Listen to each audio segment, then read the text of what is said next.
നാം അനുഗ്രഹിക്കുന്ന അനുഗ്രഹപാത്രം ക്രിസ്തുവിന്റെ രക്തത്തിന്റെ കൂട്ടായ്മയല്ലയോ? നാം നുറുക്കുന്ന അപ്പം ക്രിസ്തുവിന്റെ ശരീരത്തിന്റെ കൂട്ടായ്മ അല്ലയോ? 1 കൊരിന്ത്യർ 10:16. പ്രിയ സഹോദരങ്ങളെ, ഇത് ഒരു ചടങ്ങിനെ കുറിച്ചുള്ള വചനമല്ല. ഇത് കൂട്ടായ്മയുടെ ആഴത്തിലുള്ള ആത്മീയ സത്യത്തെക്കുറിച്ചുള്ള വചനമാണ്.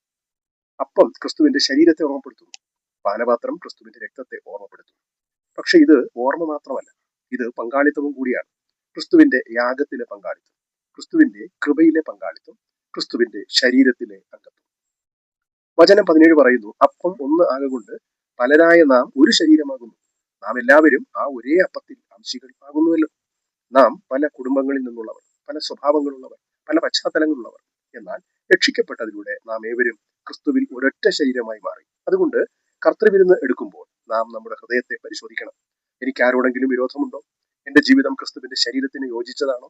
ഞാൻ സഭയിൽ ഐക്യം കാത്തു സൂക്ഷിക്കുന്നുണ്ടോ? കർത്താവിന്റെ മേശ നമ്മെ ഓർമ്മിപ്പിക്കുന്നത് ക്രിസ്തു നമുക്ക് വേണ്ടി തകർന്നു എന്നും ക്രിസ്തുവിന്റെ രക്തം നമ്മെ ഒന്നാക്കിയിരിക്കുന്നു എന്നുമാണ്. ക്രിസ്തുവിന്റെ ആത്മാവ് നമ്മെ ഒരുമിപ്പിക്കുന്നു. അതിനാൽ നമുക്ക് ഒരു തീരുമാനമെടുക്കാം.